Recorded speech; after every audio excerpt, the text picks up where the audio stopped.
tous, bienvenue à tous dans ce webinaire. Je suis Laurence Bediner, je suis associée fondatrice de Just Project, une plateforme d'analyse des discours extrémistes en ligne. Et j'ai le plaisir ce matin de vous accueillir pour un webinaire du RAN, le Radicalization Awareness Network, autour des campagnes de contre-discours et des publics associés à ces campagnes.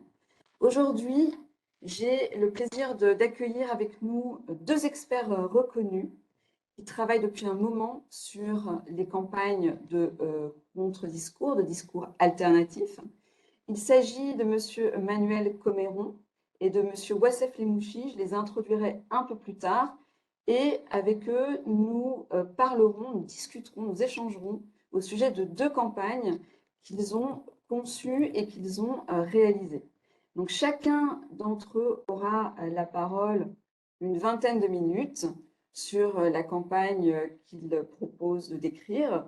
Je demanderai à chacun de bien respecter ce délai pour qu'on puisse sanctuariser des temps de questions-réponses pour le public à la fin de chaque intervention. Et un petit mot pour la technique. Alors, pour commencer et avant de donner la parole à nos deux intervenants, j'aimerais introduire un modèle qui s'appelle le modèle Gamma+, G-A-3-M-A+, et sur lequel, en fait, sont basées les campagnes qui seront décrites par Manuel Coméron et par Wassef Lemouchi, un modèle dans lequel s'inscrivent ces campagnes. Alors, c'est un modèle, le modèle Gamma+, qui donne des lignes directrices dans le but de réaliser un contre-discours, plutôt un discours alternatif le plus efficace possible. C'est un modèle qui s'est construit à partir de retours d'expérience, d'experts et de leurs diverses réflexions qui ont été recueillies par le RAN. Donc, les campagnes que nous allons développer dans quelques minutes répondent à ces lignes directrices, à ces guidelines. Alors, qu'est-ce que c'est exactement que ce modèle Gamma+.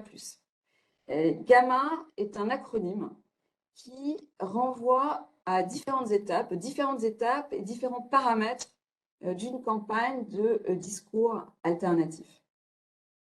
Alors d'abord, le G de Gamma vaut pour goal, c'est-à-dire objectif, en l'occurrence les objectifs d'une campagne qu'il convient de décliner de manière claire, de manière réaliste et de manière mesurable, au plus réalisable, et cela pour qualifier de manière la plus circonstanciée possible les succès d'une campagne.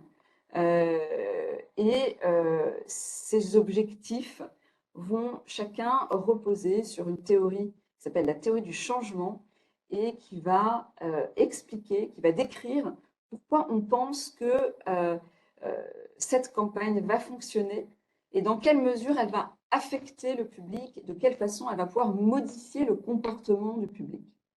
Voilà, donc G pour objectif. Le premier A de Gamma vaut pour audience. Évidemment, c'est un autre aspect crucial d'une campagne. Pour rappel, évidemment, quand on lance une campagne de contre-discours, il faut en amont avoir une excellente compréhension, une compréhension fine de l'audience ciblée par cette campagne pour éviter, bien sûr, de taper à côté, si j'ose dire. Et pour acquérir cette connaissance, il ne suffit pas d'effectuer des recherches sur cette audience. Et il convient plutôt d'avoir une proximité réelle, une proximité tangible avec cette audience, en travaillant avec elle, en interagissant avec elle le plus fréquemment possible pour développer cette connaissance fine, cette appréhension fine de qui est cette audience, de comment elle s'exprime, etc. Alors donc, voilà, le premier A pour audience. Le premier M de Gamma désigne le message. Ce message qui va être transmis par les campagnes, il doit d'abord être pertinent, bien sûr, aux yeux de l'audience, faut faire attention à l'effet rebond, à l'effet contraire qui pourrait survenir si le message n'était pas parfaitement adapté. Par exemple, pourrait s'opposer frontalement aux valeurs ou à l'identité du public cible. Et donc, le modèle Gamma, qu'est-ce qu'il recommande? Il recommande de prendre un échantillon du public cible en amont pour tester le message et voir comment il est perçu par cet échantillon et si, à nouveau, il ne tape pas à côté de l'audience cible. Pour ça, bien sûr, il faut s'appuyer sur un langage adéquat, un langage familier de l'audience cible. Évidemment, il faut vraiment faire attention à l'accessibilité, à l'intelligibilité de ce message à travers ce langage. Le deuxième M de Gamma Plus désigne le messager, c'est-à-dire celui qui porte le message. Le messager, bien sûr, doit être crédible. Il doit susciter d'entrée de jeu une confiance de la part de l'audience cible, une curiosité, une proximité de la part de cette audience cible pour pas d'entrée de jeu rejeter le contenu du message parce que le messager porteur du message serait un acteur étranger ou opposé à l'identité de cette audience cible. Le troisième M de Gamma Plus désigne le média et souligne l'importance plutôt que la campagne doit utiliser un moyen de communication connu de l'audience, familier de l'audience, notamment des plateformes en ligne favorites de cette audience, pour atteindre un public le plus large possible. Et enfin, le plus du Gamma Plus désigne l'aval de ce process, c'est-à-dire l'action qui découle de cette campagne, le suivi que l'on peut faire après la diffusion des campagnes. L'idée, évidemment, étant de nouer un dialogue durable avec l'audience en ligne, mais également avec cette audience hors ligne et d'avoir un retour d'expérience et des liens continus. Alors voilà pour les grandes lignes de ce modèle Gamma Plus. J'espère que c'est clair. Et un peu plus tard au cours du webinaire, je partagerai avec vous dans le chat que l'on a en commun un lien vers un descriptif assez détaillé de ce modèle qui a été écrit par le RAN en français. Voilà, donc avec ces connaissances un peu théoriques, ces grandes lignes décrites, sans plus attendre, j'ai le plaisir de donner la parole à Manuel Coméron. Manuel, est-ce que vous êtes en ligne? Voilà, bienvenue Bonjour. Manuel, bonjour. Manuel, pour ceux qui ne vous connaissent pas, vous êtes chef de projet au plan de prévention des insécurités urbaines de la ville de Liège en Belgique et vous êtes le référent à radicalisme violent de ce plan. Vous supervisez la stratégie locale, la réalisation d'actions, la coordination avec les partenaires, notamment la police et le secteur social, et l'animation de la concertation intersectorielle radicalisme. Et auparavant, Manuel, vous avez piloté un programme de prévention sociale des hooligans, fan coaching, et d'action communautaire de valorisation des jeunes par le sport.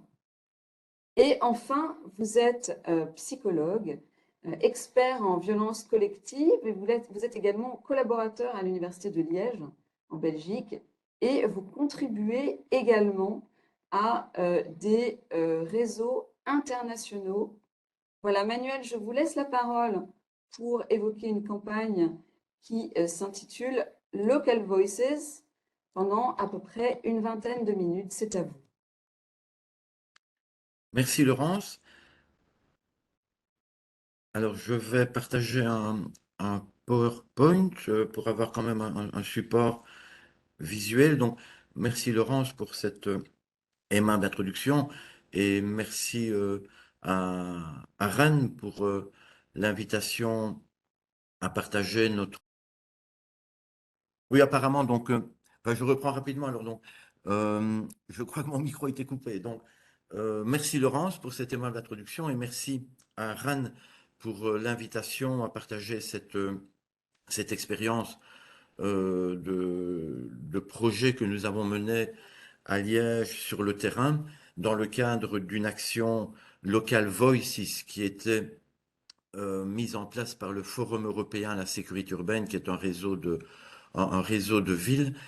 Et donc, cette action, ce projet s'inscrit dans une démarche de communication pour prévenir l'extrémisme violent. Et donc, l'idée a été de développer une campagne de prévention online avec avec des jeunes. Et l'originalité, c'est qu'il y avait l'aspect digital, mais aussi qu'on a croisé avec une démarche de youth empowerment, donc ça veut dire de travail euh, pédagogique avec des jeunes. Alors tout d'abord, au niveau du cadre de ce projet, l'originalité, c'est que le projet s'est déroulé au départ d'un groupe de travail international. Donc il y avait 7 villes de 4 pays européens avec des travailleurs de prévention qui ont échangé sur le concept, mais aussi sur la mise en œuvre.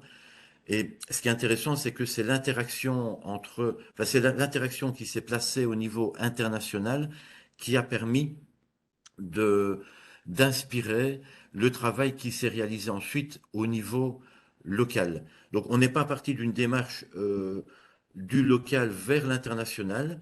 Alors ce qui est intéressant, et je crois aussi dans le contexte de RAN, depuis plusieurs années aussi met en place des échanges au niveau international, c'est que la conception s'est réalisée au niveau international. Donc c'est un peu la richesse des expériences et connaissances des différents pays qui a permis pour chacun, pour chaque ville, de mettre en place un projet spécifique et un projet original.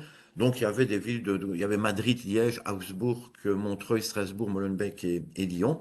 Et alors de revenir vers le niveau local, où là, il y a un trio de travail qui a été mis en place, qui impliquait la ville, les associations, ainsi que les jeunes. Au niveau de la ville, euh, intéressant aussi de souligner la mise en place d'une coopération transversale. Vous savez que souvent nos institutions sont parfois un peu cloisonnées et un aspect important du projet, ça a été de mettre en place de façon transversale pour mutualiser le savoir-faire de différents services, donc le service de prévention, les services jeunesse, quartier, et surtout dans ce cas-ci le département communication, avec des réunions techniques. Donc là, on a croisé les savoir-faire, les expériences au niveau de la ville pour en arriver à cibler les jeunes. À ce niveau-là, il y a des animateurs de terrain qui sont allés à la rencontre de jeunes. Donc le concept, l'idée, c'était d'utiliser la culture comme outil de prévention. Et donc il y a eu des collectifs de jeunes à travers des maisons de jeunes, des antennes de quartier, des associations culturelles. Donc collectifs de jeunes déjà actifs dans les quartiers qui étaient impliqués dans des activités de danse, de musique, d'écriture aussi, ou d'audio-vidéo. Et alors, ça a été tout le travail avec une animatrice qui coordonnait, mais tout le travail alors, des animateurs sur le terrain, aussi pour avoir cette dimension humaine de relation avec les jeunes. Donc, ça a été de fédérer ces collectifs de jeunes avec des rencontres formelles entre les jeunes et la ville, enfin nous-mêmes, donc les personnes qui étions au pilotage du projet.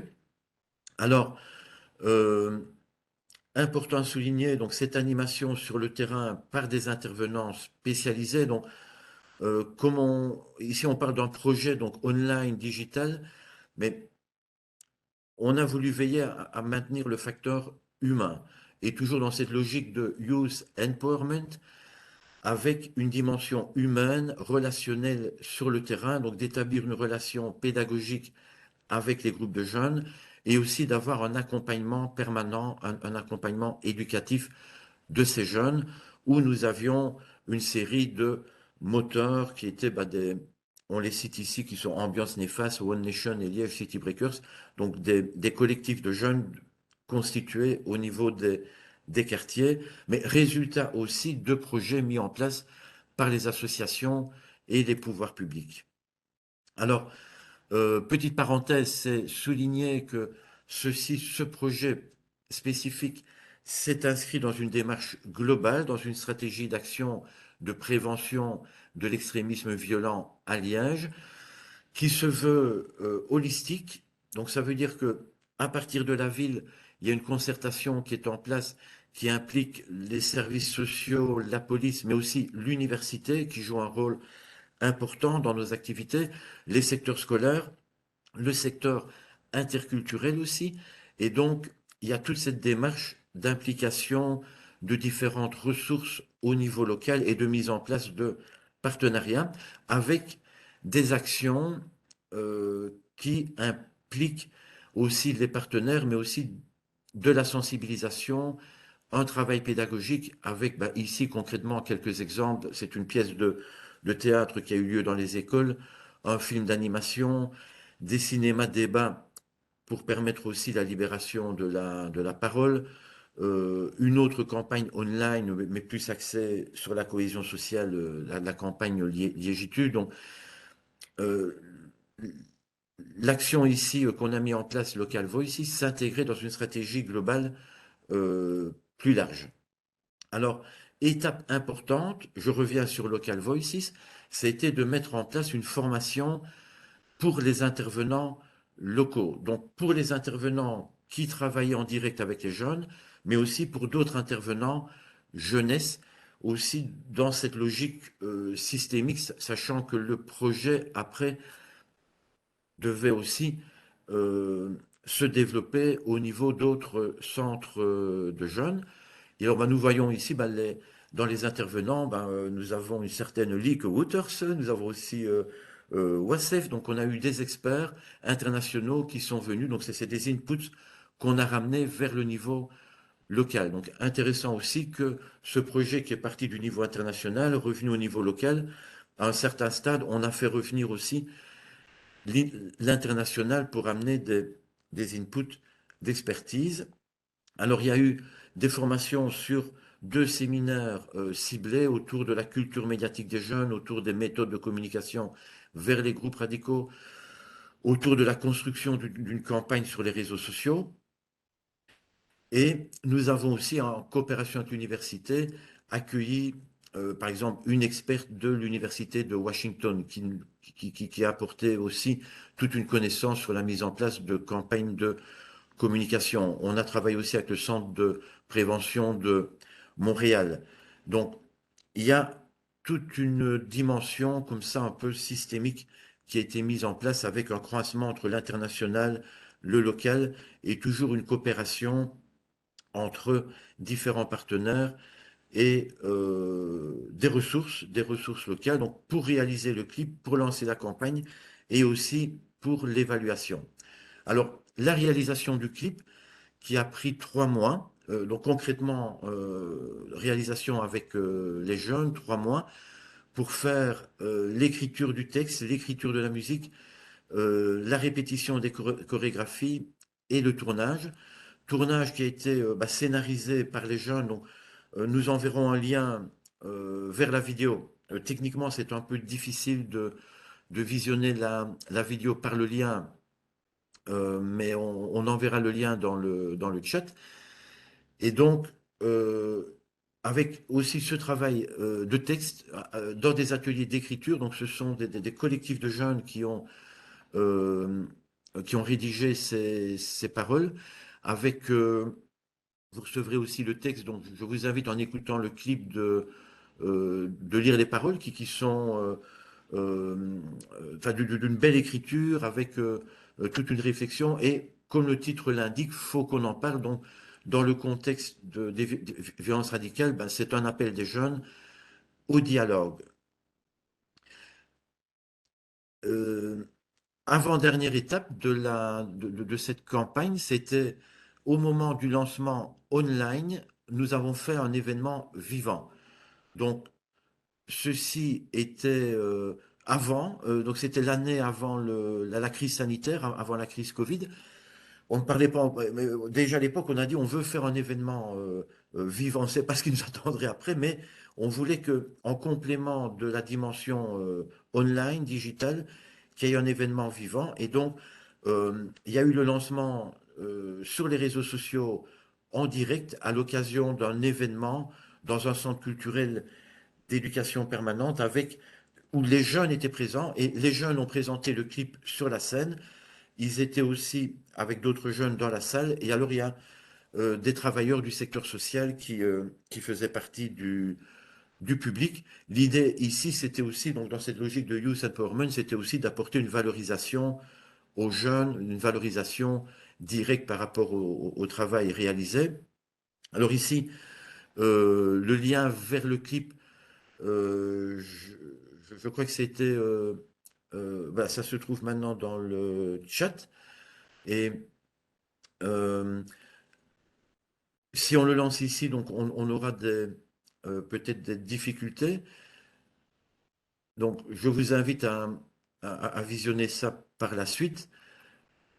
Alors cette campagne, donc on en a fait une évaluation après avec le service communication de la ville. Et donc après 2 semaines de lancement sur les réseaux sociaux, le clip avait atteint 14 000 vues sur Facebook, 1000 vues sur YouTube. Avec, bah, c'est surtout la région locale, donc c'est surtout la Wallonie qui avait été touchée au niveau des auditeurs. Ce qui était un peu le but au niveau de Local Voices, comme le nom l'indique, c'était de faire passer un message au niveau local, avec surtout bah, dans ceux qui étaient plutôt proactifs, donc pour interagir au niveau du clip, c'est plutôt les 25-34 ans. Et au niveau du visionnage de la vidéo, c'est aussi le groupe qui a le plus visionné, le groupe d'âge qui a le plus visionné, sachant que nous, au départ, on visait ici les jeunes adultes. Alors ça, c'est intéressant aussi au niveau de l'évaluation, c'est que les 18-24 ans, bah, ça n'a pas été le public le plus ciblé, enfin le plus touché, mais c'est plutôt au niveau des jeunes adultes, voire parfois la catégorie d'âge au-dessus, les trentenaires. Donc ça, on en a tenu compte aussi pour la suite.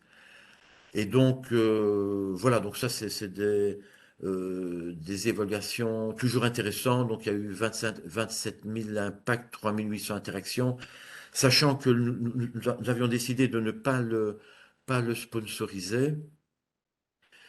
Et alors, surtout, c'est que ce clip, on l'utilise, mais donc, là c'est au moment de la crise sanitaire qui a débarqué, qui n'était pas attendu.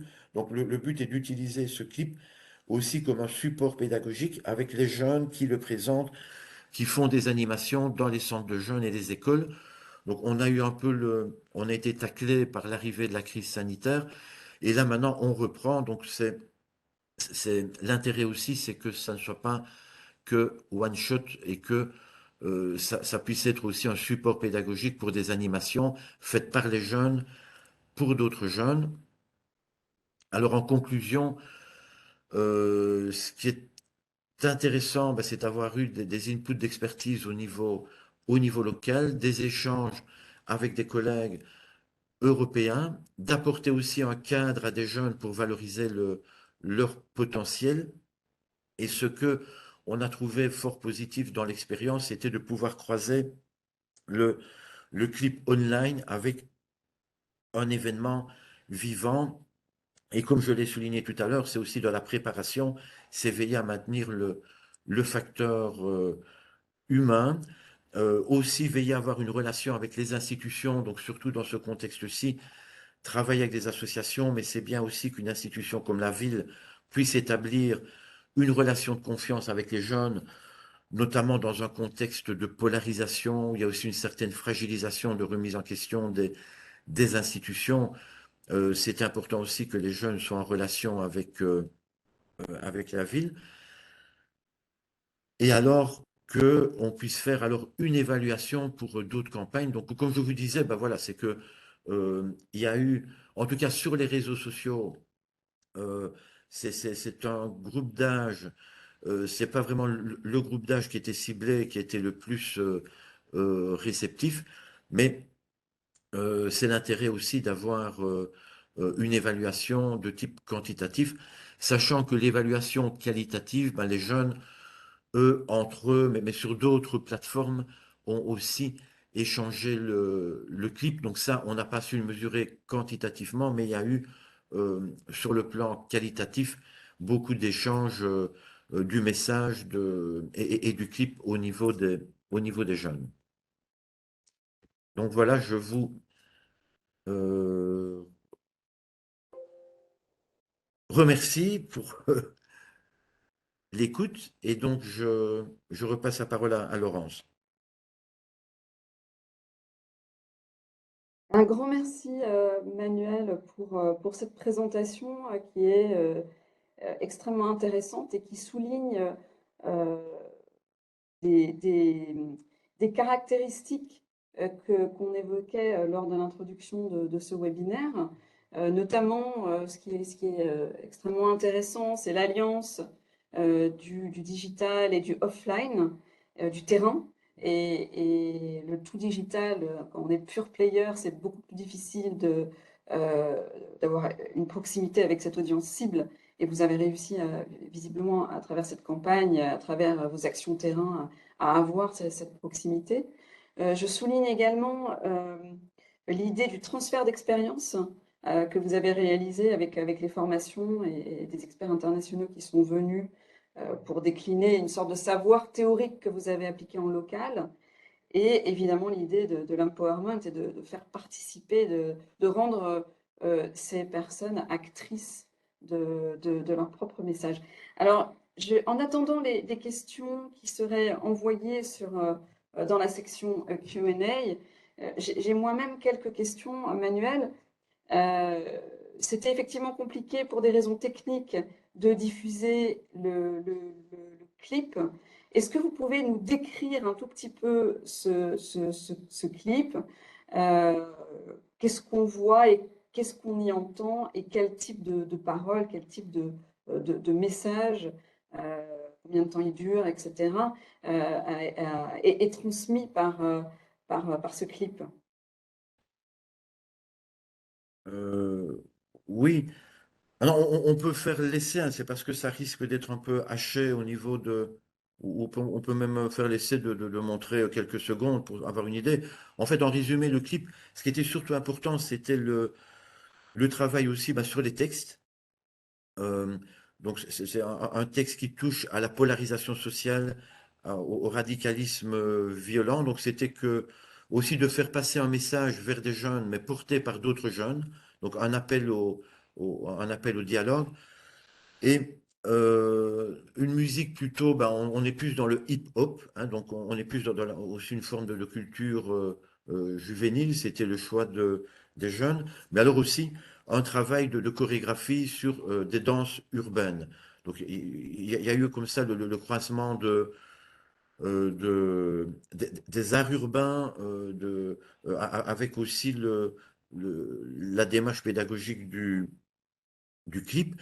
Et alors, avec quelques lieux comme ça symboliques, ils ont scénarisé avec des lieux de vie des jeunes, mais alors aussi des, euh, des euh, lieux symboliques. Par exemple, à Liège, il y a le mur des fusillés. C'était pendant la Seconde Guerre mondiale où des résistants avaient été fusillés par les nazis. Ben, eux-mêmes avaient choisi une partie du clip là-bas. Puis ça se termine à la gare de Liège. Ben, c'est un peu l'idée de la gare de l'échange aussi.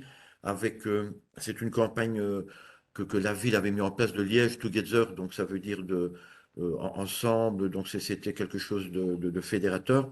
Mais alors, Laurence, comme vous l'avez souligné, enfin, ce qui est important ici, c'était au niveau du travail online. Je crois qu'aujourd'hui, la dimension online dans le travail vers les jeunes est incontournable. Le online est incontournable, mais alors c'est que de veiller à maintenir le facteur humain. Et d'ailleurs, on l'a vécu, d'ailleurs, on ne le savait, on n'a pas fait exprès parce que c'était avant la crise sanitaire. Ce qui était difficile pour plein de monde, c'était quoi? C'était l'absence de contacts sociaux, l'absence, ce facteur humain qui a posé un problème, même un gros problème de santé mentale, surtout de la planète en fait. Mais donc, euh, dès le départ, donc s'il y avait ceci est c'est un micro-projet qui s'inscrit dans une stratégie plus large, mais euh, moi je crois beaucoup à ces micro-projets où on implique directement des jeunes comme acteurs, où on valorise leur potentiel, parce que euh, je, je répète souvent que à travers toutes mes années de travail, que ce soit dans les stades de football, dans les quartiers, euh, j'ai aussi une partie de ma carrière travaillé à Berlin, mais de Liège à Berlin, des jeunes, euh, des jeunes sans ressources et sans potentiel, j'en ai rencontré très peu, voire quasiment pas. Par contre, des jeunes sans perspective ou des jeunes en difficulté de pouvoir valoriser ce potentiel, ça j'en ai rencontré plein, et c'est souvent dans les mêmes quartiers, et souvent ils fréquentent le même type d'école. Et donc, nous, dans nos programmes de terrain, bah, c'est un peu notre mission, je dirais, d'apporter un cadre à ça, c'est de pouvoir euh, apporter euh, des, euh, des lieux, un cadre pour que des jeunes puissent valoriser un potentiel, puissent réaliser des choses. Et pour les intervenants, comme vous l'avez souligné aussi, l'importance du transfert d'expérience avec, sur ce projet, ben, l'originalité d'être parti de l'international, en fait. Donc, euh, on- moi, je crois beaucoup hein, au croisement d'expérience sur le plan international et j'y participe depuis longtemps. Mais ici, ce qui est intéressant, c'est que ce sont des travailleurs de prévention qui ont interagi au niveau international pour créer un concept, pour définir une méthodologie, puis ils sont revenus au niveau local pour mettre en place l'action. Et à ce moment-là, on a fait revenir aussi des experts internationaux pour remettre des nouvelles connaissances et développer concrètement le projet sur le terrain.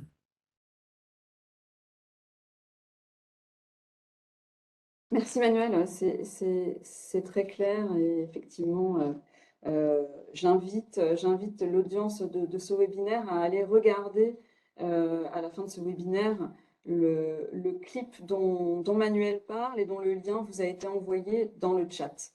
Alors, une autre question qui nous est envoyée par Alexandra Korn et qui rejoint une question que je voulais vous poser moi-même, c'est la question du retour d'expérience, du retour d'information de la part du groupe cible. Manuel, vous évoquiez tout à l'heure le fait que, euh, peut-être contrairement à ce que vous aviez anticipé, les 15-23 ans ont été moins touchés que les 24-30, voire que le groupe d'âge au-dessus.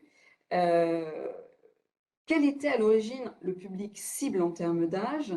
Quel retour avez-vous eu de leur part? Et comment expliquez-vous ce décalage de connexion au clip, si j'ose dire, en termes de fourchette d'âge? Oui, oui, Laurence, donc, euh, enfin, je pense que euh, Ouassef tout à l'heure pourra peut-être apporter des éléments là-dessus, peut-être pas directement dans son exposé, mais dans la phase de discussion, parce qu'il est vraiment expert, lui, de l'usage des réseaux sociaux. Et d'ailleurs, il était venu nous former auparavant à Liège, enfin, former les intervenants. En fait, il y a un peu deux niveaux. C'est que je crois que la tranche d'âge, ben, c'est le médium. Euh, c'est le médium. Et donc, ça veut dire que ben, on a choisi ben, Facebook, YouTube, etc. Et que nous, on visait les jeunes adultes, plutôt les 18-22 ans, parce que en termes de prévention de l'extrémisme violent, c'est un peu catégories vulnérables.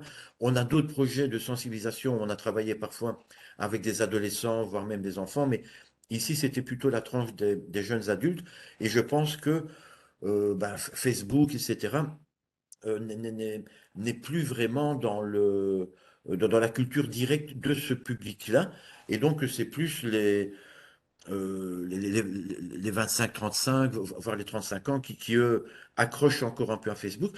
Par contre, ça, c'est le résultat de l'évaluation quantitative qu'on a pu faire. L'impact, c'était intéressant. Mais dans notre évaluation qualitative, où là, on a fait des ateliers de discussion avec les jeunes, ce qui ressortait, c'est que eux, bah, ils ont d'autres plateformes d'échange où parfois ils échangent directement sur WhatsApp ou Telegram, sur des messageries, ils s'envoient, mais alors que bah, ils ont fait tourner ça un peu entre eux, et où là, pour nous, bah, on ne sait pas quantifier. Mais alors, c'est que, euh, en tout cas, bah, chaque jeune touchait son propre réseau de jeunes, et alors l'écho qu'on en avait, mais tu sais, du qualitatif, l'écho qu'on en avait, c'est que la réception était plutôt positive chez les jeunes. Et alors là où nous, maintenant voilà, on présente le projet ici en totale transparence. Il y a 7 étapes. Et pour moi, c'est vraiment l'étape importante. C'est après la diffusion online, qui devait enfin, servir un petit peu d'amorce du projet, c'est de pouvoir utiliser ce clip avec des jeunes qui sont volontaires pour le faire, y aller à la rencontre d'autres jeunes, montrer le clip, les paroles, et là pouvoir discuter dans un centre de jeunes, dans une école, où là alors il y a vraiment un travail de fond important à réaliser.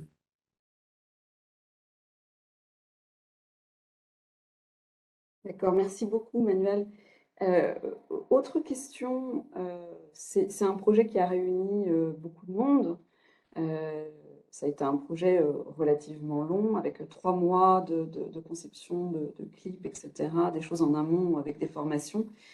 Euh, Quelle a été, selon vous, la principale difficulté pour mener à bien ce projet? Est-ce est-ce que vous vous êtes heurté à des difficultés d'ordre organisationnel, à des difficultés sur le fait de vous mettre d'accord sur le fond du message, sur sa forme? Est-ce que vous pourriez éventuellement développer ce point euh, pour, euh, pour éclairer les participants qui peut-être eux-mêmes sont amenés à travailler sur ce genre de campagne? Oui, euh, je dirais les difficultés, enfin en fait, difficultés qui ont été à chaque fois surmontées. Donc si on présente ce projet, c'est parce qu'il a fonctionné. On a parfois d'autres projets. Tout ne fonctionne pas toujours. Donc on a parfois d'autres projets qui n'ont pas fonctionné, mais alors on ne les, on ne les présente pas euh, lors d'un webinaire international. Mais en fait, ce projet, du début à la fin, a fonctionné. Par contre, il y a vraiment, votre question est importante parce qu'il y a vraiment des moments clés, des moments importants et qui sont des vraies difficultés. Donc, euh, là où on a ressenti des moments comme ça, des moments sensibles, délicats, des difficultés à surmonter, il y a eu le moment qui a été l'amorce avec les jeunes, euh, où là, c'était de passer. Mais c'était un choix méthodologique. On avait conceptualisé un cadre, on va dire, entre intervenants professionnels, pour faire court, puis on est passé vers les jeunes, et là, avec le but, c'est ça le youth empowerment aussi, c'était pas de leur dire ce qu'ils allaient faire exactement. Il fallait qu'ils se réapproprient le projet. Et là, ça a été tout l'art de travail des animateurs de terrain, dont une animatrice qui a vraiment été Romina, là, la chemise ouvrière du projet. Là, c'était arrivé à faire le lien avec les jeunes, mais permet cette réappropriation des jeunes, où nous, on avait mis, enfin voilà, on avait conçu un cadre, mais alors voilà, c'est qu'ils puissent se le réapproprier. Donc ça c'est une difficulté où euh, euh, ça aurait pu coincer.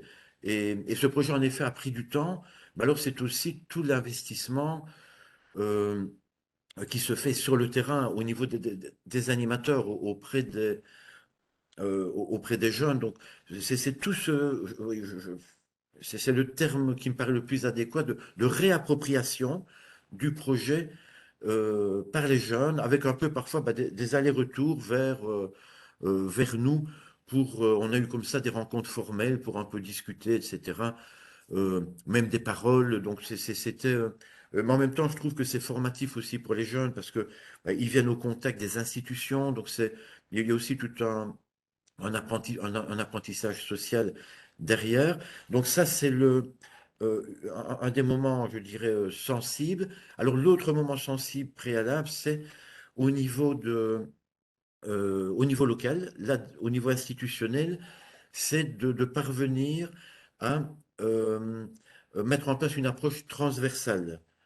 Euh, déjà au niveau de l'institution ville, il faut savoir enfin en Belgique et en France aussi, les villes sont souvent directement impliquées dans la prévention, mais là, donc ça veut dire de croiser comme ça différents départements, pas spécialement habitués à travailler ensemble, et alors aussi, mais ça c'est le propre d'autres projets qu'on a déjà réalisés, avec le partenariat avec les associations extérieures, des centres de jeunes, des associations culturelles. Donc ça, c'est un moment sensible qui peut être enfin, qui est une vraie difficulté, mais surmontable. Mais alors, c'est quand même des moments, je trouve, il faut faire attention. Et là, c'est tout l'art d'une coordination, d'avoir une personne qui assure cette concertation parce que plus on met de ressources autour de la table et plus on va enrichir le projet, le produit final. Donc ça, c'est... la dernière difficulté, je dirais, et c'est là là, on est toujours... mais il y a eu cette crise hein, qui nous a reporté de 2 ans. Ben, c'est ce moment un peu clé aussi, où la volonté, c'est d'aller euh, vers retour vers le terrain avec présence dans les écoles, dans les centres de jeunes, des animations autour de ce clip, où là, bah, ça c'est encore une difficulté, c'est d'arriver à réimpliquer alors les jeunes pour aller trouver d'autres jeunes. Donc ça, c'est tenir la distance et voilà, je dirais un peu les moments clés qui peuvent être des difficultés, mais qui sont surmontables, mais qui sont les moments les plus riches aussi, hein. Merci Manuel d'avoir souligné ça. Je comprends bien que les moments d'achoppement potentiel, c'est à la fois en interne au niveau de l'organisation globale du projet et au moment, l'espèce d'interface qu'il peut y avoir avec le public cible, l'audience cible, avec évidemment le danger qu'il n'y ait pas de confiance mutuelle et de plaquer quelque chose d'étranger sur ce public cible, d'où la nécessité de la réappropriation, etc. Donc, merci beaucoup, c'est extrêmement instructif, c'est extrêmement éclairant. Manuel, je vous demanderai de rester comme ça pour la session questions-réponses. Après l'intervention de WSF, vous serez toujours en ligne avec nous. Merci beaucoup, Manuel. Merci. J'ai désormais le plaisir d'accueillir avec nous Monsieur Wassef Lemouchi, qui va bientôt apparaître à l'écran. Bonjour Wassef et bienvenue dans le webinaire. Bonjour à tous et merci Oran pour l'invitation. Alors, Wassef, pour ceux qui ne le connaissent pas, Wassef est chargé de mission pour le Centre d'action et de prévention contre la radicalisation des individus, le CAPRI, à Bordeaux.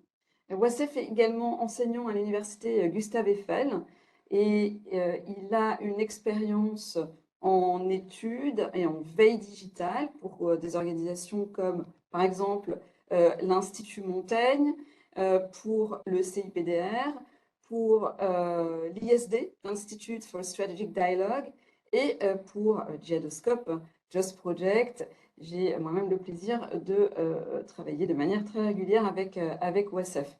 WASF, tes activités t'ont amené à créer des campagnes de contre-discours à l'échelle française et à l'échelle européenne, et tout en animant des formations pour des professionnels de l'éducation sur les questions de prévention au niveau digital. Voilà pour la présentation de ton background et de ton expertise. Et aujourd'hui, tu vas nous présenter une campagne qui se nomme Rethink. Si tu en es d'accord, on va peut-être procéder par question-réponse sur cette campagne avec moi. Est-ce que dans un premier temps, tu pourrais introduire brièvement la campagne, son concept et son but? Oui, bien sûr. Alors, tout d'abord, merci pour cette présentation très, très précise. J'ai rien à ajouter. Donc, sur le volet plutôt création de campagne, aujourd'hui, j'avais envie de vous parler d'une campagne qui a été réalisée par un consortium d'associations et d'universités européennes entre 2019 et 2018. Enfin, même si ça, on a un petit peu débordé en 2020, mais globalement, c'est une campagne qui a réuni plusieurs acteurs sur les années 2018 et 2019 sur différents champs idéologiques, à la fois sur la lutte contre les discours islamistes, mais également la lutte contre les discours liés à l'ultra-droite. Et on avait dans cette intersection la thématique du traitement des théories du complot. Donc trois grands sujets, trois sujets très ambitieux évidemment, que vous pouvez retrouver sur le lien que je viens de poster sur le chat rethinkproject.eu. Donc vous le verrez, hein, c'est un hub digital avec 7 campagnes en différentes langues, en anglais, en français, en italien, en suédois, en portugais, donc des langues qui constituent une majorité des langues utilisées sur notre continent. Euh, mais j'avais envie aujourd'hui de faire un focus sur une campagne qui a particulièrement intéressé les Français, les jeunes Français. J'évoquerai la cible juste après cette brève introduction, qui s'appelle Narrative of Islam from Global Islam, qui est une campagne qui a été réalisée à travers tous les pays concernés par les langues que j'ai citées précédemment, que vous allez retrouver sur le lien que je vous envoie aussi si vous souhaitez regarder ça en parallèle. Donc voilà, vous avez le lien sur le chat. Donc il y a une campagne qui partait du principe, enfin qui était basée sur un constat, notamment en France, mais ça concerne aussi nos voisins européens, où les citoyens européens de confession musulmane étaient face à un déficit de modèle d'identification de citoyens européens qui étaient pleinement européens et qui étaient également pleinement musulmans.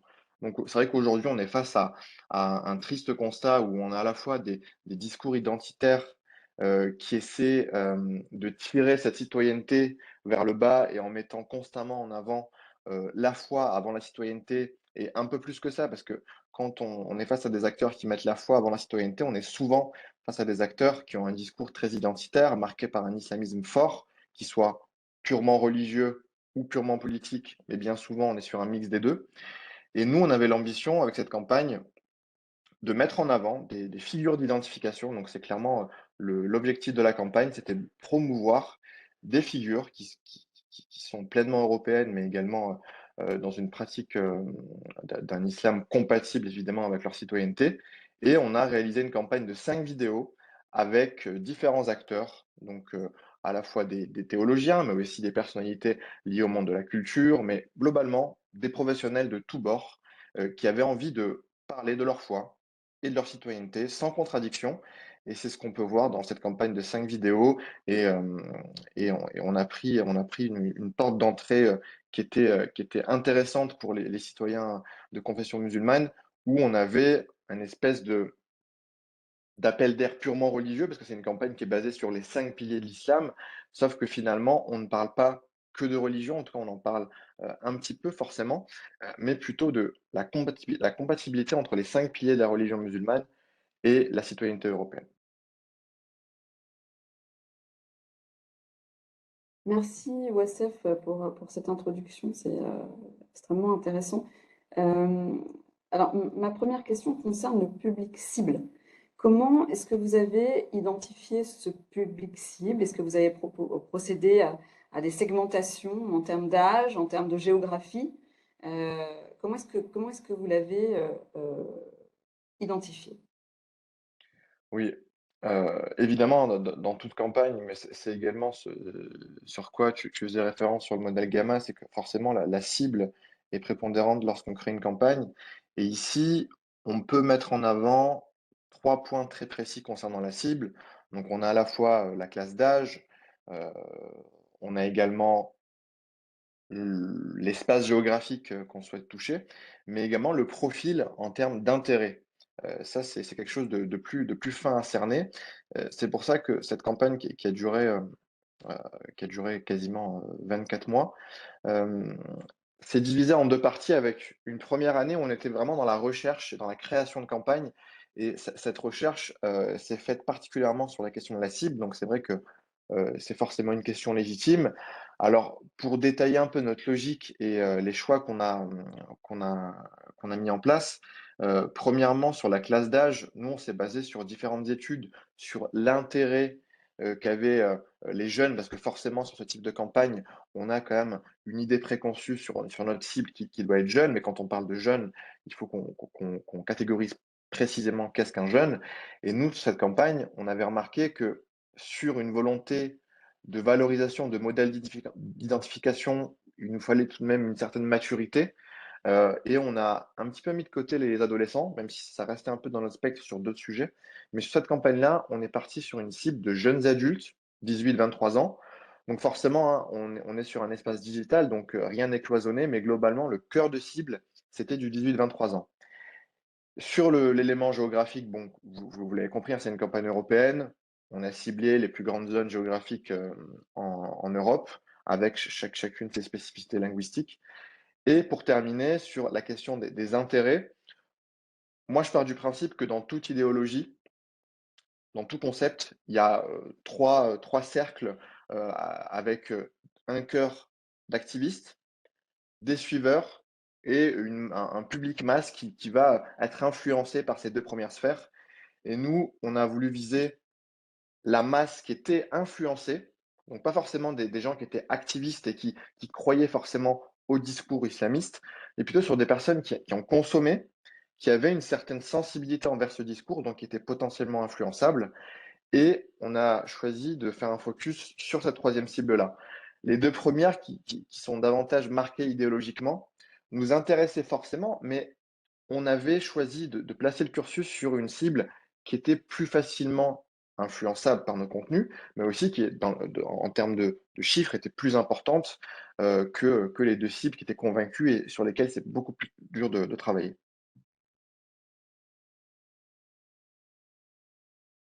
D'accord, c'est très clair. Et cette cible, une fois que vous aviez identifié donc cette audience cible à qui adresser les messages, heu, quels, quels étaient, les rapports, quelle était la considération de cette cible par rapport aux messagers? C'est-à-dire par rapport aux grandes figures que vous avez mises en avant? Est-ce qu'il y avait, déjà une sorte de rapport de respect, ou au contraire, une forme d'indifférence ou de méfiance? Comment est-ce que vous avez choisi, heu, est-ce que vous avez choisi en fait les messagers en fonction de ces critères-là et de, la cible que vous vouliez, atteindre? Ou, vous avez mis en avant peut-être des gens inconnus de cette cible? Alors, en effet, hein, c'est ce que je disais précédemment sur, l'étude de la cible et la compréhension. C'est ce qui a animé, en fait, notre travail durant la première année du projet, où à la fois d'un point de vue théorique, on a fait énormément de recherches sur, les cibles communicationnelles qu'on pouvait toucher, en corrélation avec ces objectifs de prévention et de promotion de modèles d'identification. Mais on a la chance aussi d'avoir un réseau d'associations dans ce consortium européen qui comportait à la fois des universités, mais aussi des assos terrain, que ça soit en Italie ou au Portugal ou en Suède, où on avait à la fois accès à de la matière première, donc c'est-à-dire à des jeunes, qui constituaient notre cible et on a pu les sonder, on a pu comprendre leur centre d'intérêt, leurs besoins et évidemment, les figures d'identification face auxquelles ils seraient sensibles. Donc, bien loin des clichés qu'on peut avoir sur, les messagers potentiels d'une campagne, avec de grands influenceurs aux millions d'abonnés ou bien des personnes qui seraient issues du monde du divertissement, qui seraient hyper attrayantes, généralement sur les réseaux sociaux. Là, on a choisi en fait d'être vraiment dans une logique beaucoup plus horizontale où on va essayer d'identifier des personnes qui sont à la fois crédibles de par leur statut. Donc, quand on parle religion, forcément, on a la figure de l'imam qui marche énormément. Mais on n'est pas tombé dans ce concept, de promotion, d'islam à proprement parler, parce que nous, ce qu'on veut promouvoir, c'est la citoyenneté européenne en corrélation avec la religion musulmane. Donc évidemment, faire intervenir des imams, c'était important, mais ça constitue une minorité de notre panel et on est allé plus loin parce qu'on voit aussi que la cible qu'on souhaite toucher, c'est pas encore uniforme. Il y a différentes personnes, potentiellement, si on devait faire du profilage, hein, au sein de notre cible, il y a différents types de centres d'intérêt, des personnes qui vont être davantage, sensibles à des sportifs, à des artistes, ou parfois même à des avocats, des personnes qui sont étudiantes, dans des domaines très précis. Donc on a essayé aussi d'avoir des corps de métier un petit peu variés et c'est ce qui donne finalement, ces 5 vidéos avec vraiment, des personnes qui peuvent être crédibles d'une personne à l'autre, heu selon les centres d'intérêt, mais surtout avec une seule caractéristique commune, c'était évidemment le fait d'être européen et de partager aussi une vision de la religion musulmane, qui soit apaisée et en adéquation avec nos valeurs, heu, citoyennes, et sans être enfermé dans une vision de la religion musulmane. On a des personnes qui, sont musulmanes, mais qui ont pas forcément le même courant religieux. On va pas faire un cours de théologie, mais on sait que l'islam a énormément de courants. Donc, ici, ce qu'on a voulu mettre en avant, c'est vraiment l'attachement à une foi et non pas un courant très précis. Donc voilà comment on a essayé de calquer le messager face à la cible. D'accord, c'est très clair et c'est très intéressant de voir que votre panel a été d'une grande diversité en termes d'activité des intervenants, si j'ose dire. Euh, tu évoquais tout à l'heure votre cible de jeunes adultes. Est-ce que, et dans quelle mesure, vous avez calqué le média? Alors, par média, j'entends à la fois type de message, c'est-à-dire vidéo, etc., mais également les plateformes de diffusion. Dans quelle mesure vous avez calqué ces éléments au public que vous vouliez atteindre et comment est-ce que vous êtes parvenu à diffuser votre message par quel biais? Alors, c'est vrai que c'est central, et c'est également, l'une des parties importantes de notre stratégie, le canal de diffusion. Alors juste pour remettre un peu le contexte, 2019, on parle de jeunes, donc forcément aujourd'hui on serait tenté, de penser à TikTok et c'est totalement naturel. C'est vrai qu'à ce moment-là, TikTok n'était pas aussi populaire qu'aujourd'hui. On n'avait pas un usage ou en tout cas en Europe, en 2019, TikTok, n'était pas un réseau, hyper utilisé.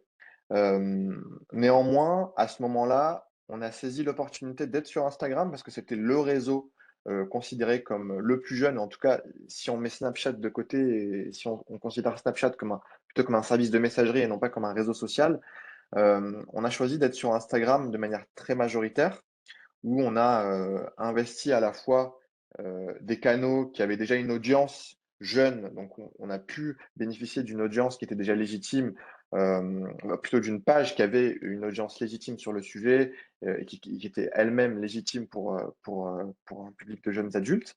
On est aussi passé par une stratégie publicitaire où on ciblait vraiment grâce aux outils que proposait Instagram, où on allait toucher tel type de classe d'âge, tel type de classe d'intérêt.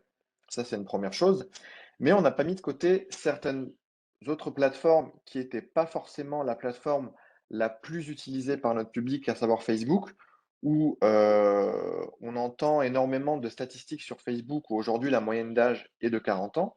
C'est le chiffre est pas vraiment précis, mais on est entre 40 et 43 ans. Néanmoins, même si on n'a pas une forte interaction des jeunes sur ce réseau social-là, on a souhaité y être parce qu'il y a quand même toujours une consultation assez active de Facebook. Donc globalement, pour résumer ça, on était sur Instagram parce qu'on savait que sur Instagram, les jeunes interagissaient avec le contenu. On a été aussi un petit peu sur Facebook parce qu'on savait que même si l'interaction, ce que j'appelle l'interaction, c'est tous les commentaires, les partages et le visionnage naturel des vidéos, heu, n'était pas forcément, privilégié sur Facebook, mais on avait une présence. Donc dans la mesure où on pouvait juste avoir un simple contact et nous, on croit beaucoup en la répétition du message. Donc on a diffusé nos vidéos, plusieurs fois sur Facebook, plusieurs fois sur Instagram pour créer une attention, sur du moyen et long terme. Donc on a vraiment choisi, Instagram en cœur de dans le cœur de la stratégie. Merci Wassef. Alors justement, tu parles d'interaction et d'engagement en ligne.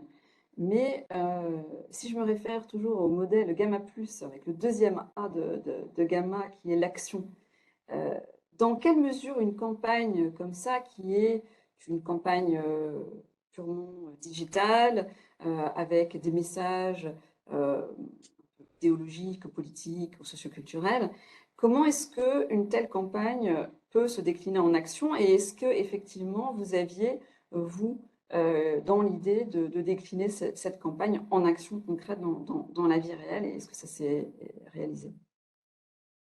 Oui, alors on n'est pas resté, sur la simple action digitale qui consistait à recueillir de l'interaction numérique. Ce qu'on a proposé également sur la deuxième partie de la campagne, c'est que nos campagnes comportaient aussi un appel à l'action, donc chose assez classique dans une campagne de communication. On a essayé de capter une partie de l'audience qui souhaitait aller un peu plus loin. Donc à la fois dans l'interaction par message, mais ce qu'il faut savoir, c'est que à la fin du projet, on a organisé énormément de, on peut appeler ça des workshops, des séminaires, des réunions, destinés à notre cible sur les différentes campagnes pour à la fois recueillir le ressenti sur leur campagne, leur manière, eux, de potentiellement améliorer ce type de campagne, mais aussi tout simplement d'interagir et débattre avec les personnes qui étaient présentes dans ces vidéos-là. Donc c'était vraiment des rencontres qui étaient assez intéressantes et qui n'étaient pas forcément prévues dans la stratégie initiale, parce que nous, on souhaitait faire de grands événements avec énormément de personnes, dans des amphithéâtres et malheureusement la pandémie est passée par là. Ce qui nous a en fait incité à être beaucoup plus créatifs et on a décliné en fait ces gros événements, hem, où on a essayé de diviser un petit peu les thématiques qu'on souhaitait évoquer dans ces gros séminaires, avec des petits webinaires thématiques, heu, des rencontres entre les personnes qui étaient interviewées sur nos vidéos-là et on avait vraiment des échanges constructifs et on a essayé en fait de créer finalement au bout de la chaîne des ambassadeurs de ces campagnes-là. Alors c'est vrai que c'est un terme qui peut être fort, mais pour nous un ambassadeur, c'est tout simplement une personne qui va, faire germer cette idée au sein de son entourage, au sein de son cercle social, mais également numérique, qui va, mettre en avant, notre vision, la vision qu'on partage sur cette campagne-là. Donc on a essayé vraiment au bout de la chaîne, d'avoir au-delà des simples consommateurs de contenu et des simples interactions, des personnes qui récupéraient nos campagnes et qui pouvaient être des ambassadeurs et c'est ce qu'on a pu faire, de manière très, très humble sur, la campagne Narrative, of Global Islam. D'accord, très intéressant ce basculement en fait d'une campagne digitale vers ensuite des rencontres physiques.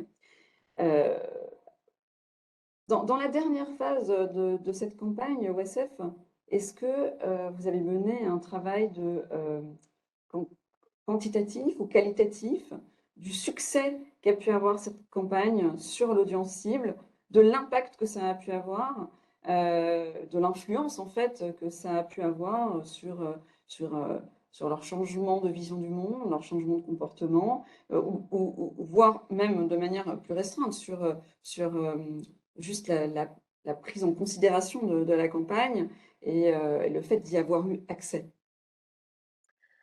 Alors, c'est vrai que ça a constitué, la dernière phase de notre campagne, et qui est à mon sens, obligatoire, hein, dans tout type de campagne de prévention, pas seulement sur les questions liées à l'extrémisme, mais, sur tout ce qui peut se faire, sur le champ sociétal. En fait, il y a 2 volets. Il y a le volet quanti et le volet quali. Donc le volet quantitatif, c'est clairement toutes les métriques qu'on peut retrouver, sur nos réseaux sociaux. Donc là, on va dire que nos objectifs initiaux étaient globalement satisfaisants. Alors on n'est pas là pour faire des concours de chiffres entre campagnes, mais globalement, notamment sur l'espace francophone, donc France-Belgique, on a eu sur les 18-23 ans, globalement, 230 000 personnes qui ont été touchées par nos contenus. Donc là, on est vraiment sur du clic vidéo. Et on a eu, si mes souvenirs sont bons, entre 5 et 6% d'interaction. Donc des personnes qui ont partagé, qui ont commenté. Donc ça reste dans la moyenne de ce qui se fait sur les réseaux sociaux, mais il faut situer un peu le cursus, c'est que ce qui se fait sur la moyenne des réseaux sociaux est forcément plus élevé que sur ce qui se fait sur les campagnes de prévention, qui sont souvent parfois liées à des institutions, donc pas forcément très interactives en soi. Et là, on trouve que globalement, sur le côté quanti, on est content, mais c'est pas notre principale satisfaction. Nous, c'est plutôt forcément les retours d'expérience qu'on a eu face au visionnage des différentes vidéos. Donc ces retours d'expérience, on les a évalués à la fois par les messages qu'on a reçus. On a eu des messages positifs, des messages négatifs, évidemment. En ce qui concerne les messages positifs, bon, on est bien content d'avoir eu quand même une majorité de messages positifs, qu'on a corrélé aussi avec une classification des commentaires qu'on a pu et que moi j'avais entamé en 2017 lorsque j'ai commencé la diffusion et la création de campagnes de prévention liées à l'extrémisme, où en fait on a classifié nos différents commentaires positif, négatif, interrogatif, conspirationniste ou interrogatif. Donc globalement, on était à 56% de retours positifs. Donc on est forcément satisfaisant. Je mets de côté tout ce qui est interrogatif parce que c'est un peu plus fin à traiter. Et sur les séminaires qu'on a pu organiser en ligne, nous, tout simplement, en fait, les personnes qu'on a réussi à faire venir au sein de nos séminaires, c'est une première porte d'entrée pour ce qu'on peut appeler la satisfaction de campagne. Parce que c'est quand même un engagement de suivre à travers tous nos partenaires européens. On a organisé 24 sessions, donc ce qui est quand même pas mal, dans différentes langues. Par session, on avait une moyenne de 25 personnes. Je je suis pas forcément très précis, mais on était entre 20 et 30 personnes sur les séminaires qu'on a organisés. Ce qui en dit long quand même sur à la fois l'intérêt, parce qu'on est toujours très, très humble, hein, sur ce genre de campagne. On parle pas forcément de succès, mais on parle d'intérêt, parce que nous, ce qu'on a voulu réaliser au départ, c'est toucher et prévenir des discours. On n'est pas sur forcément un échange idéologique, on n'est pas sur une partie de ping-pong d'idée face à idée.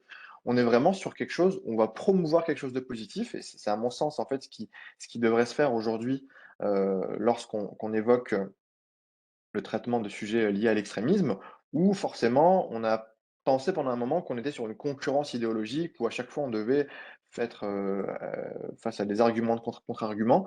Nous, la satisfaction, c'est qu'on a pu toucher des personnes qui étaient intéressées et satisfaites par un discours qui, en tout cas, était différent de ce qui peut être trouvé dans la sphère extrémiste. Donc voilà un peu, nous, ce qu'on évaluait, ce qu'on caractérisait de ce qu'on peut appeler le succès d'une campagne. Merci, oui, c'est très clair.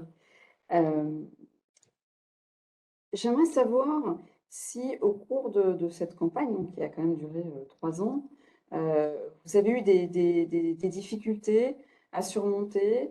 Heu, quelles ont été ces difficultés? Comment est-ce que vous les avez surmontées, si vous en avez eu? Et pour mener un tel type de campagne, Wassef, quelle serait, avec ton expérience, la recommandation que, tu, prodiguerais à des associations, heu, ou des personnes qui souhaiteraient mener, un tel type de campagne? Alors, sans trop réfléchir, moi, ce qui me vient, premièrement à l'esprit, c'est, dans un premier temps, de se détacher un petit peu de ses croyances idéologiques. Souvent, lorsqu'on crée une campagne de prévention, on a parfois, on est influencé par nos croyances idéologiques sur ce que devrait être, la citoyenneté européenne, sur ce que devrait être la religion musulmane, en ce qui concerne cette campagne, hein, évidemment.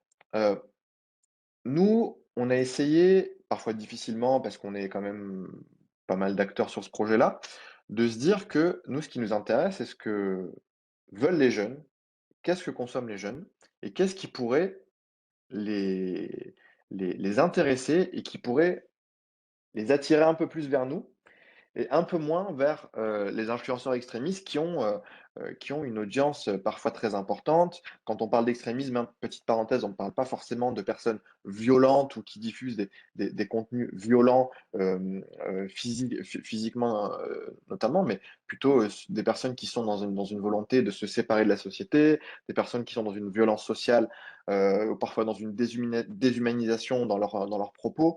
On est vraiment sur quelque chose où on est face à un modèle de société qui est différent du modèle de société européen. Heu et la première difficulté, je pense, c'est se détacher de ce que l'on croit et plutôt d'être dans l'étude des besoins de ce qui se fait sur la toile, face aux jeunes et essayer d'être face en non pas en concurrence idéologique, face aux influenceurs extrémistes, mais, en concurrence d'influence, c'est-à-dire réussir à trouver les bons canaux, les bons termes et les bons messagers. Parfois, quand on parle d'islam éclairé et je cite, évidemment cet exemple parce qu'on parle de cette campagne-là, on met en avant, de grands chercheurs, on met en avant de grandes personnalités, qui évidemment sont hyper intéressantes et qui ont un savoir qui est forcément pertinent dans la création de campagne, mais c'est pas forcément les bons messagers. Alors évidemment, on caricature pas et comme je le disais au départ, on veut pas avoir de jeunes influenceurs, aux millions d'abonnés qui sont dans le monde du divertissement, mais essayer de trouver un équilibre entre des personnes qui vont être pertinentes et des personnes qui vont parler à notre public. Ça, c'est quelque chose qui parfois a du mal à passer dans certaines organisations où, heu, on a déjà des personnes autour de nous qui connaissent le sujet, qui sont assez impactantes dans leurs propos, mais ce qu'il faut garder à l'esprit, c'est qu'on n'est pas forcément sur des personnes qui vont être impactantes pour notre cible. Ça, c'est une première chose. Et le second et dernier point qu'on a pu avoir face à des campagnes quand même qui ont touché, plusieurs centaines de milliers de personnes, sur les réseaux sociaux, c'est évidemment, le risque de trolls, donc de personnes qui vont interagir avec nos contenus de manière négative, mais qui vont faire ça de manière très coordonnée et essayer de salir un petit peu l'espace commentaire, et de décrédibiliser la campagne. Donc ça forcément, ça concerne à la fois, les organisations publiques, les entreprises, ça on l'a vu dans tout l'espace digital. Sur nos sujets, c'est encore plus délicat parce que quand même notre «produit» entre guillemets, c'est une idée, c'est une vision du monde, et on doit forcément être toujours très tendu sur la gestion de nos commentaires, donc modérer, répondre, faire de la pédagogie, parfois supprimer quand les propos sont injurieux et si, les plateformes concernées, n'ont pas forcément fait ce travail de modération, face à certains propos. Donc toujours être réactif, se mettre au même niveau de la cible, c'est vraiment moi les 2 principaux conseils que j'ai à donner pour, la création de campagne et pour leur diffusion. Merci beaucoup, Assef. Donc, si je résume, en fait, heu, il y a eu un défi, à la fois de pénétration de marché par rapport à des influenceurs qui étaient déjà présents, hein, si on parle en termes presque économiques, et un deuxième défi en termes de diplomatie, tout en étant ferme pour essayer de limiter l'influence de ces trolls. Merci beaucoup, c'était, extrêmement intéressant. Je vais demander à Manuel de revenir en ligne, de réapparaître en ligne. Je crois qu'on a eu ici deux exemples extrêmement intéressants de deux campagnes. C'est même intéressant de faire un parallèle entre ces deux campagnes. Pour Wassef, on part hein, d'une campagne digitale et à un moment donné, vous avez un basculement euh, dans, euh, dans le monde réel avec les rencontres, les ambassadeurs, etc. Alors que Manuel, lui, a plus fait la démarche inverse, un empowerment dans le monde réel pour ensuite créer quelque chose qui va être diffusé dans le monde digital pour un rebasculement ensuite dans le monde réel. Donc vraiment deux expériences croisées qui, à mon sens, reflètent bien la diversité de ce type de campagne. Alors, en attendant d'autres questions que je vous demanderai de poser dans la section Q&A de WebEx, moi-même j'ai une question concernant le contenu des éléments dont vous avez parlé. C'est vraiment une question qui s'adresse à tous les deux, Wassef et Emmanuel. Vous avez tous les deux évoqué la problématique des théories du complot. Et je voulais savoir, au sein de l'audience cible, quelle était la prégnance de ces théories du complot, leur ampleur, leur influence et la difficulté en fait à lutter contre et à faire sortir de cette audience de leur influence. Je peux commencer si Manuel me le permet. Vas-y. Alors, évidemment, c'était l'un des principaux enjeux de cette campagne globale, hein, Rethink, où on a quand même une campagne vraiment dédiée, enfin, on a deux campagnes dédiées aux théories du complot. Une qui est destinée à les tourner en dérision pour les plus importantes. Donc, c'est un choix qui a été fait, le choix de la satire sur les théories du complot qui peuvent parfois paraître grotesques vis-à-vis de notre regard. Mais encore une fois, quand on se met au même niveau que notre cible, parfois il y a des choses qui ne paraissent pas forcément aussi farfelues que ça. Donc on a essayé de tourner en dérision certaines campagnes. Mais moi, ce qui m'intéresse le plus, c'est le côté pédagogique. On a une seconde campagne où on a vraiment essayé de donner des clés de compréhension de ce que peut être, premièrement, une information, comment on décrypte une information, et finalement, comment on la crée. Sauf que nous, on a pris le problème un petit peu à l'inverse, et qu'on a en fait donné des clés pour créer un mensonge. C'est une espèce de pédagogie inversée pour montrer finalement que les diffuseurs et créateurs de théories du complot suivent des process très précis et qui sont en fait assez habituels dans la promotion de théories du complot. Et c'est l'une des premières campagnes qu'on a mis en place. En fait, pour nous, une campagne de prévention face à l'extrémisme doit tout d'abord s'articuler autour de la pédagogie de l'information et de la compréhension des données qu'on trouve sur Internet, bien au-delà de la promotion et du contre-discours. Évidemment, tout est complémentaire, mais c'est vrai que nous, on l'a ressenti dans nos recherches.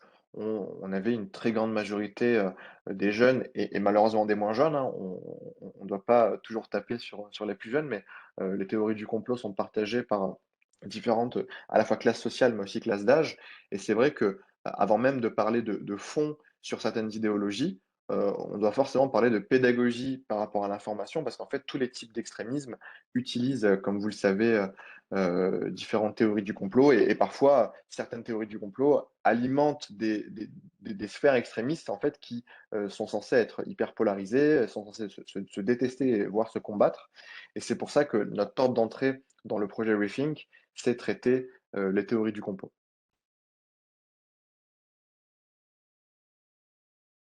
Oui, donc pour ma part, donc, je m'inscris complètement dans ce que Wassef vient de dire. Donc, je ne vais pas répéter.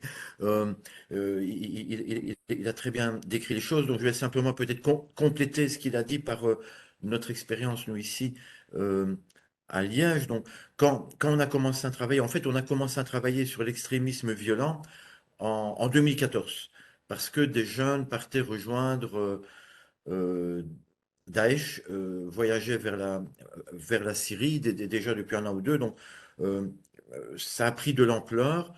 Donc, et en 2014, enfin, on s'est rendu compte aussi, hein, donc la moyenne d'âge de ce qu'on appelle les foreign fighters, c'est 22 ans, donc c'est vraiment un phénomène générationnel. Et déjà en 2015-2016, on a mis en place des activités spécifiques sur le problème du complotisme. Des discussions en public avec les gens, des formations pour les intervenants. Euh, Sachant que, bah, comme Wassef l'a décrit, c'est que il y a... Mais on ne se rendait pas compte non plus à l'époque que c'était aussi structuré, que c'était... En tout cas, ça posait déjà problème.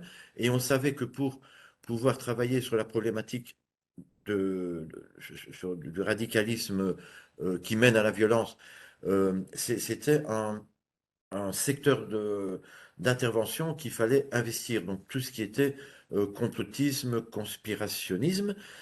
Et puis, on a vu récemment avec la crise Covid où ça a vraiment explosé.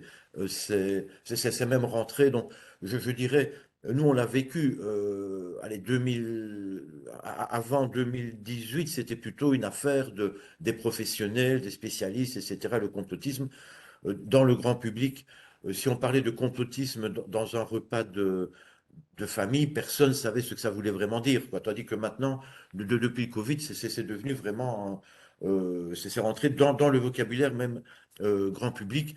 Euh, les médias traditionnels, et c'est une bonne chose, ont tous quasiment leur section décodage, etc.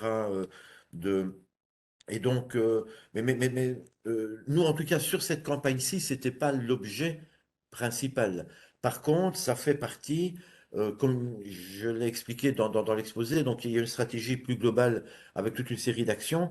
Et dès le départ, c'est quelque chose sur lequel on travaille parce que ça fragilise.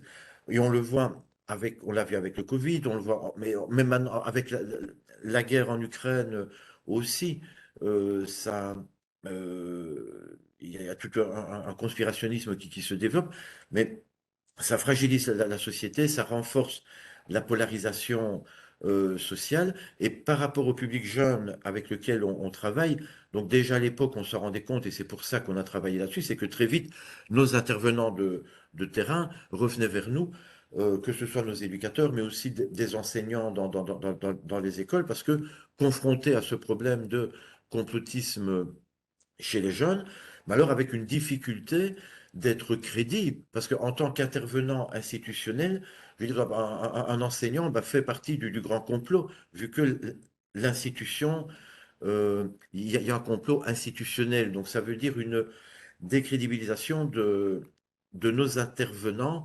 Donc c'est vraiment un enjeu, je pense, majeur euh, et malgré tout ce qu'on a mis en place, la réponse, c'est l'éducation aux médias, bien sûr. C'est pour ça aussi que quand on a mis en place cette campagne de communication, quand on a fait toutes ces formations, etc., il y avait toujours un volet complotisme. Donc, l'importance de former aussi nos intervenants à l'éducation des médias. Et comme Wassef l'a rappelé, c'est vrai qu'on parle tout le temps des jeunes, etc., mais le problème du complotisme est, est- est largement répandu aussi dans les classes, dans les classes d'âge adultes. Mais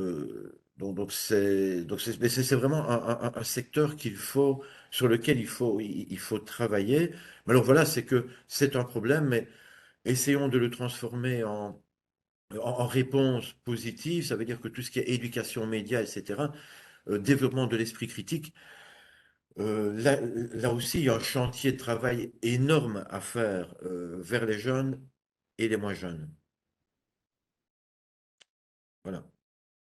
Merci Emmanuel, merci OSF oui, effectivement, de rappeler que c'est toujours difficile de faire un discours ex cathedra et de la part d'acteurs plus ou moins institutionnels qui n'ont pas la confiance et qui font partie du grand complot, effectivement, et toujours avec toujours le danger de plaquer un discours qui reste étranger à la cible et versus euh, le fait de booster les défenses immunitaires, de booster les défenses critiques d'un public cible.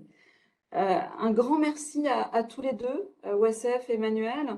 On arrive au terme de ce webinaire, il est 10h58. Je vous remercie vivement tous les deux. Vos présentations ont été extrêmement riches de précisions, d'enseignements, d'apports. Et je crois qu'elles illustrent aussi très bien qu'avec des lignes directrices, un canevas, on peut mener une campagne de contre-discours qui a un vrai effet. C'est visible dans les deux cas et ça illustre très bien l'impact de ce type de campagne auprès de deux types de publics très différents.